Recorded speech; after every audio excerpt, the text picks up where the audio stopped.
Hey, I'm Kelly Hogan, and this is my Zero Carb Life, and this is not my house. So I don't usually show up looking quite like this on YouTube, but I'm not home. I'm at the beach. I know y'all know what an ocean looks like. I don't even know if you can see when I turn that, but okay, it's water. There are waves. My family is going out right now to watch a movie and get some dinner, and I'm about to teach a class. But I just got a great question. I was out walking the beach, and one of my group members wanted to know, when is it time? When can I start the calorie cut? When is it time to cut calories? And I thought that is way too long for a DM, but also she might not be the only person wondering. I have heard some very quick answers to this, like you got to give it at least 90 days. I'll give what 90 days? And you got to give it at least 2 weeks. So, all right, let's back up a little bit. When I was first losing the vast majority of my weight, I was not cutting calories. And I know if there are any calorie in, calorie outs, the CICO people here, they'll just lose their mind when they hear me say that. But I was not counting calories when I was 260 pounds, and I was not counting calories when I was dropping 130 pounds. It wasn't about the calories for me. It's what I was eating. What I was eating before was very, very low fat was my focus. I was mostly eating fat-free cereal with fat-free skim milk, fat-free baked potato with fat-free ketchup poured all over it. That's what I was eating. And then some fat-free Snackwell's cookies, salad dressing with fat-free dressing, and I just kept getting fatter. That was my experience in my teens and then in my early 20s. Up until then, I was 262 pounds at age 25, and I was starting to have real health problems. I'd long had acne issues. I was on acne meds, but then I had this chest pain that was inflammation from costochondritis. It's terrible. And then I was getting boils and cellulitis on my legs, and it was actually really hard to even go up steps because I was carrying so much extra weight and inflammation. At that point, my doctor said I needed to lose 100 pounds, and he did not tell me how many calories to eat. In fact, he said, I don't actually care. Just don't eat carbs. That's it. Just don't eat carbs. So he explained to me what carbs were, and then I understood, oh, eat meat, eat eggs, eat dairy. And he said that I could have diet soda if I wanted back then. And I did very much back then want the diet soda. And he said that I could have leafy greens, pickles, green beans. But other than that, just don't eat carbs. Just eat your meat. Okay, well, I thought it all sounded crazy, especially the don't worry about your calories part. But I followed his advice, and eventually I also cut out the diet soda, the last of the plants. And for the past 15 years, I've just eaten animal products. That's it. And it's been life changing for me. So then people want to know, well, then why do you ever even talk about calories now? Calorie is a unit of heat. It doesn't even describe our food in the first place. Well, I discuss calories because on every single tracking app that's out there on how to track food, and on every nutritional fact on every single pack of meat and food out there, it lists calories. So it is easiest to discuss food intake by the metric that we've been provided with, which is calories. You can call it anything else you want to call it. Fuel, meat, grams of this, grams of that. You can call it grams of protein, but you're just going to multiply it times 4. Grams of fat, you're just going to multiply each times 9 calories. So at the end of the day, why do I call it calories? Because that's what the world calls it, and it's just easier. All right, so then why bother even talking about them at all? Well, here's an example from today. This morning at 10 a.m., I had a coaching group, and one of the ladies raised her hand to tell the group all of the wonderful benefits she has experienced from carnivore. And she had quite a list. So much healing. It was awesome. And she started this back in February. She had lost weight, and then she hit a very long stall because it is now July. So she lost for the first several weeks, and then nothing. So she said she had heard me say, start tracking your food and compare it to a TDEE, the Total Daily Energy Expenditure Calculator. And I have one of those. So she checked it and she said, oh my word, After tracking my food for a few days, I realized I am eating 800 calories per day. And she couldn't lose anything. She was just stalled out for weeks. So she looked at the TDEE and started slowly increasing her food intake, and the weight has started coming back off. And she's now down 40 pounds, 40 something pounds. Awesome. So that's why I talk about it, because people are sometimes completely unaware if they are way under eating, way overeating. And so it can help to give people a guide of what would be an appropriate amount of fuel, of food, of meat, of calories for someone that is your age, size, and activity level and gender. If this were not helping people, I promise I would not mention it. I have caught plenty of flack for ever even bringing up the C word in the first place. But if somebody is way under eating, and occasionally I meet people who are also eating way more than what someone their age, gender, size, and activity level likely needs, they're piling on weight. They go to a Facebook group for carnivore and they're told, if you're not losing weight, you should be eating more. And they're like, okay, I guess I could eat more. And they're eating so much that then they feel stuffed and lethargic after meals. They have no energy. They're having gastric issues and they're piling on weight. And people just keep saying, you should be eating more meat if you're not losing weight. That's great advice for the 800 calorie lady. Maybe not great advice for the I'm eating 2 to 3 pounds of pork belly per day lady. If you've ever listened to any of the professionals, whether it's Dr. Bill Campbell, who has his PhD in physique management, or if you look at bodybuilders or women, men and women, bodybuilders, or people who go on stage to simply model or show their figures, they will talk about a cut phase where they lower their calories and they cut lower, lower, lower to get leaner, leaner, leaner. And then I meet a lot of women who are like, but that does not work for me. Well, there's a really important step that is missing in this process. And that is that these people who are going on stage and getting leaner, leaner, leaner, they come out of the cut sometimes. They don't cut every day for the rest of their lives, or else their cut would also have stopped working years ago. Whereas I work with women who have been trying to cut, cut, cut, who are now, they're in their 60s, and a calorie cut doesn't work anymore because it's no longer a cut. It's just chronic undereating. And chronic undereating can lead to some real issues. Thyroid problems, hair loss, poor sleep, no energy, no libido. If you want to really feel like garbage and take your health, then eat way less than you probably should for years on end. But since that's hopefully not what anyone on earth is going for, you've got to come out of that. And that's what we call a reverse diet, where you come back up to your recommended maintenance calories. Not only do you come back to your maintenance calories, but you also maintain your weight in the process.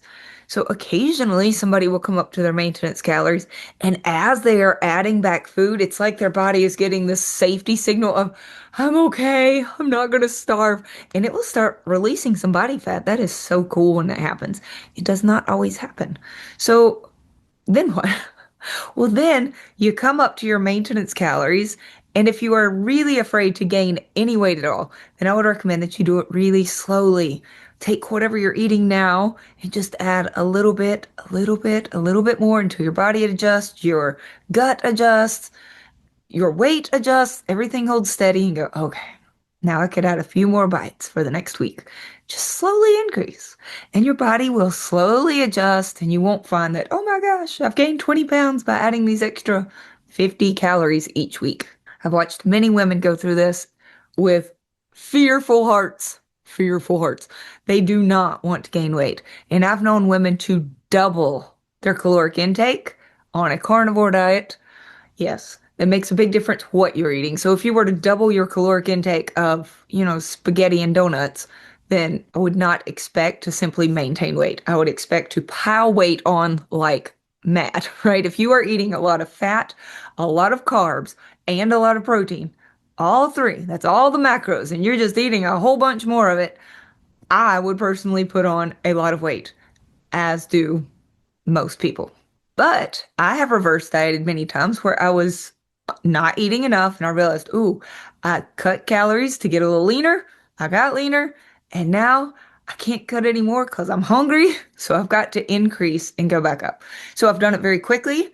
I've gone from eating not quite enough to eating way more suddenly. And I did put on some weight, even on carnivore. If anybody tells you you can't gain weight on carnivore, yes, you can, yes, you can, yes, you can. Yes, you can. You can. It's a lot harder to do than it was with carbs, but I've done it. And they say, well, yeah, but you're gaining muscle. No, I wasn't. I wasn't even working out. I was not putting on muscle. I developed a little muffin top doing it. I was not happy about it, but I really did need to eat more in order to revamp my metabolism, to get everything revving and feeling good again before then you can do another little cut. So I'm kind of all over the place right now. Let's first don't start with calories. Start with what you are eating. Cut out the carbs, eat meat, eat fatty meat, preferably. Healing. Fatty meat is very healing. Fat, saturated fat is so good for our guts, good for our hormones, good for just our general well-being. You're going to feel so much better. Good for the thyroid. It's just good. Fatty meat is good.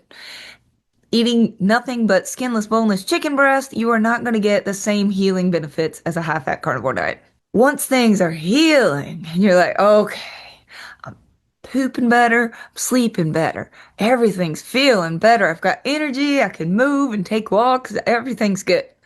Then you could consider, okay, I might not need quite so much fat. I can start slowly titrating the fat down to see if that helps.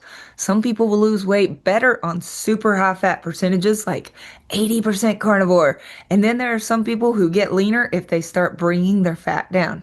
You really can't know which macros are going to work for you until you experiment. But I do think starting with high fat is a great place to begin, if for nothing else, but to sort of refeed your body, get to feeling good again. Then we can start from there. If you have no idea what you are currently doing as a carnivore and you're frustrated with weight loss, okay, now we need some data. So tracking food, highly unnecessary if things are going well. Unnecessary if you're brand new to carnivore. You don't know if things are going to go well. Just try eat meat you love. Eat the meat that you enjoy, that makes you feel great, and that you can afford. Awesome. You don't need to track it. Just start with the basics. But if you've done that for a while and you're still struggling, then I'm going to recommend that you do something called baselining, which is just a nice word to say, figure out what you're doing, baby. Just what are you doing right now? If you don't know what you're doing, I can't say, oh, you need to eat more, because I'm not one of those groups that just assumes that everybody is under eating, even though most people are. Seriously, most people are. But there are some folks who it's not just that their hunger signals are off, which leads them to eat 800 calories. There are people where their leptin, their satiety signal is off, so they never feel full. And yes, I do talk to the groups about ways we can help work on that if that's the issue. But baselining, finding out what you're doing now, is really the best way to determine what you need to do in the future. So it can be remarkably unhelpful when you're lost and confused, and then the carnivore space just keeps saying calories don't matter and you don't need to track. If you need a food scale, then you're eating the wrong foods. If you need a tracking app, then you're just eating the wrong foods. Like, but I'm eating nothing but meat. So how could that be the wrong food? And I still have an extra 50 pounds to lose. Help! You're not wrong. You do need help. So I hope something here will be helpful. All right, let's dig in.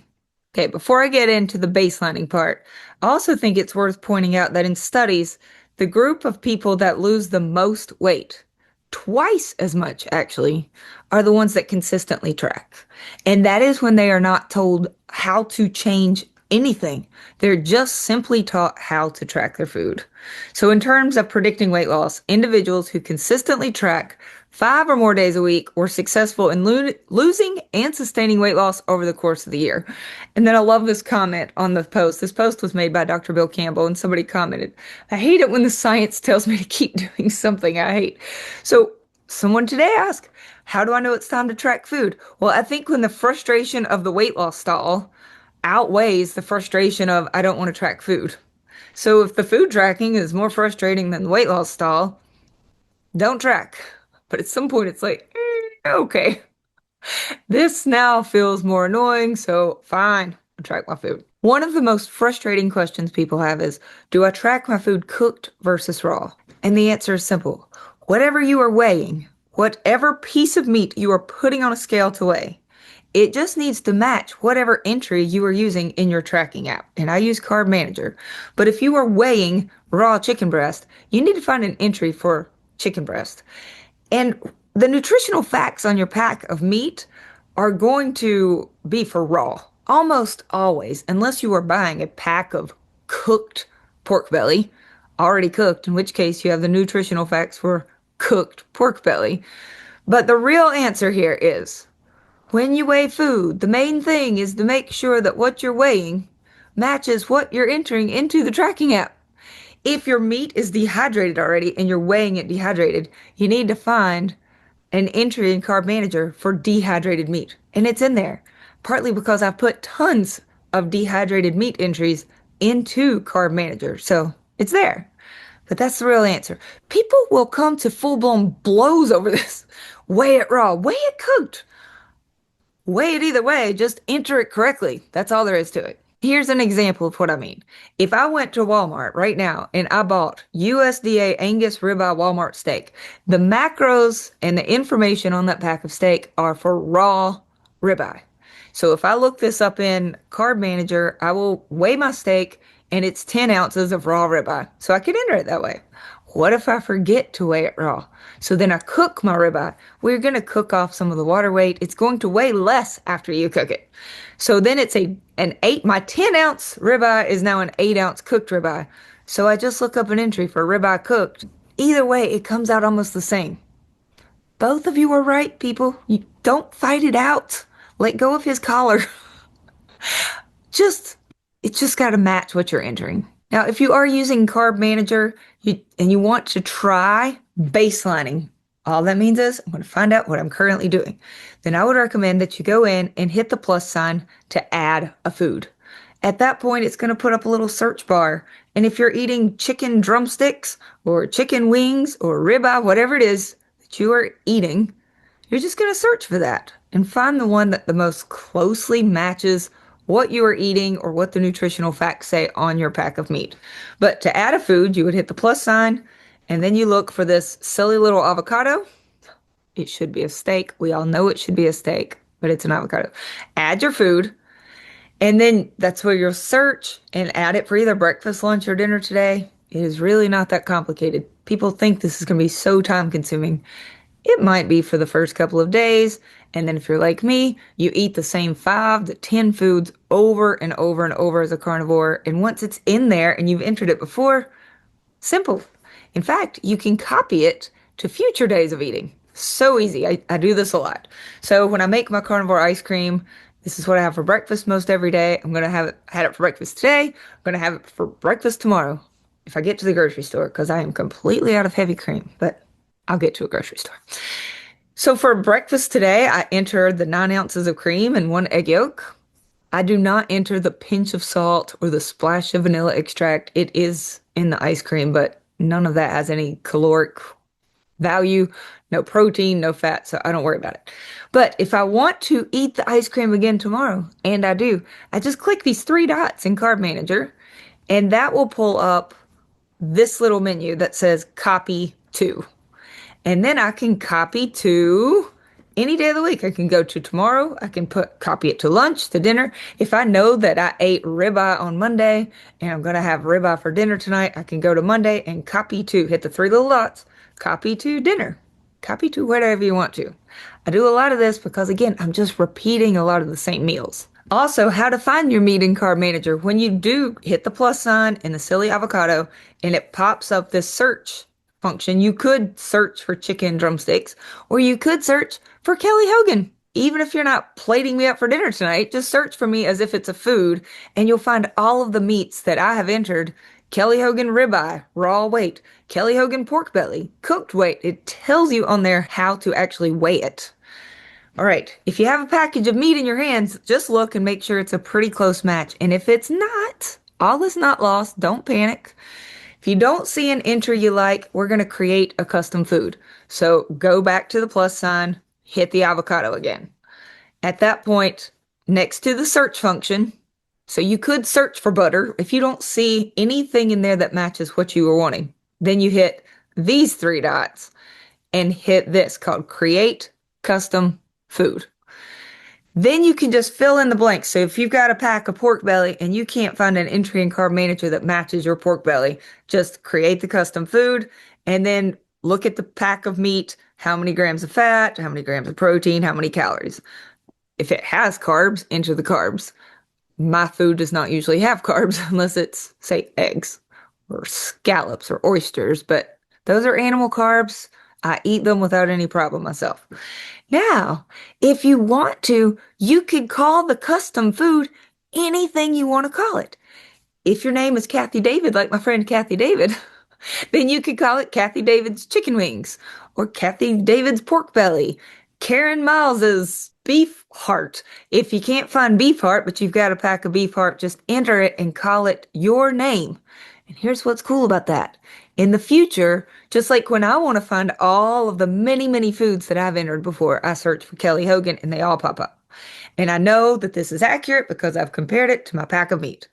If you want to also wake up feeling like a superhero, instead of typing Kelly Hogan every time, you could just type your own name.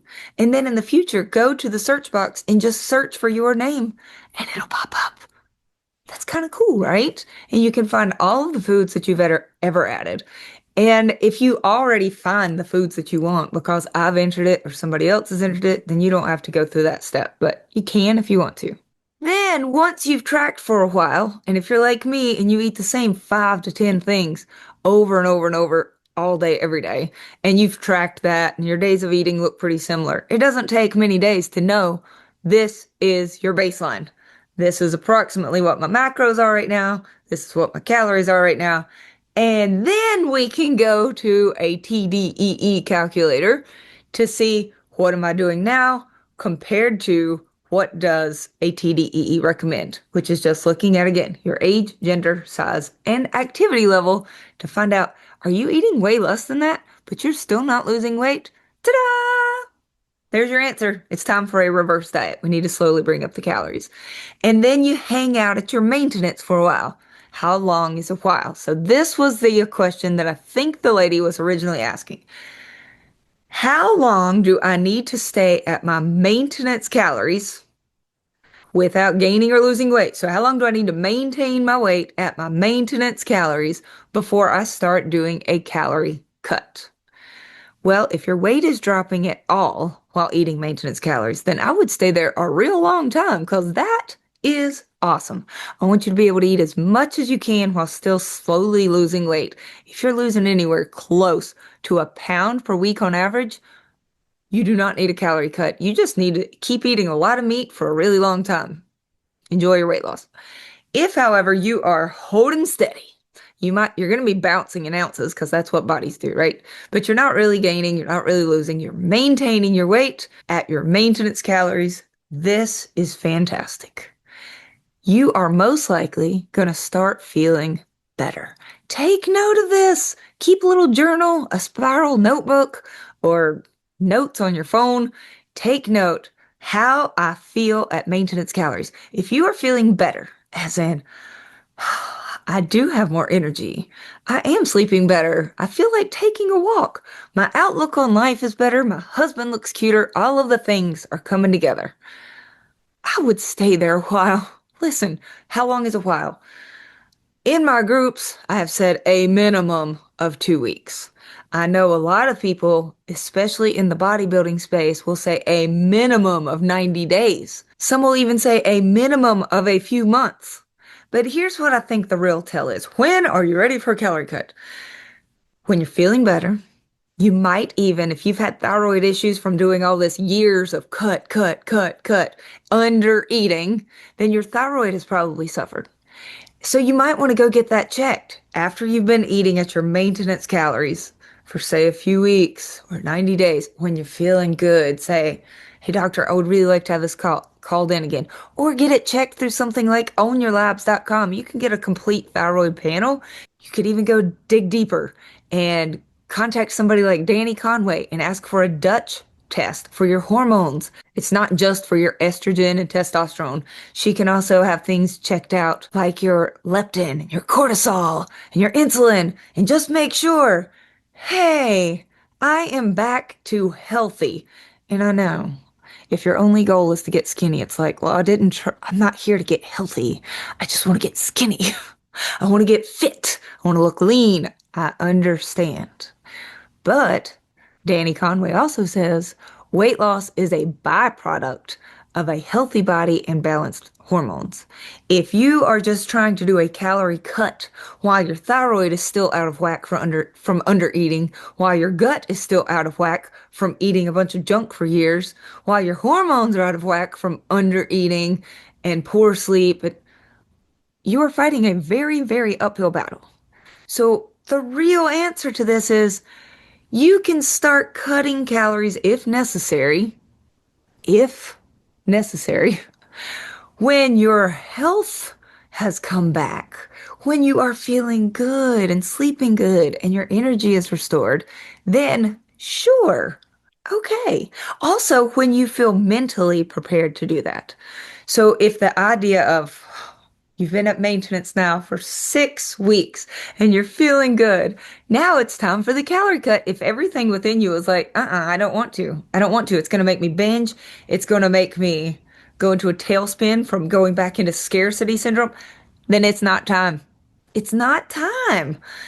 A 10 to 20% calorie cut for someone who is really well nourished and eating plenty is not going to be like panic, panic. It's going to be like, oh, well, yeah, that's not a very big cut at all. I could slightly reduce my calories because I've been eating enough for long enough that I feel fed, nourished, healthy, and happy. So I know that is a very long answer, but if someone were to ask me, hey, I'm eating a standard American diet, when should I cut calories? Well, I would first work on a million different things. I would cut out the carbs. I would eat meat. I would maybe encourage them to take some after meal walks. Powerful when it comes to weight, and you might not even have to think about a calorie. I would encourage you to focus on sleep and stress management. Heal the body.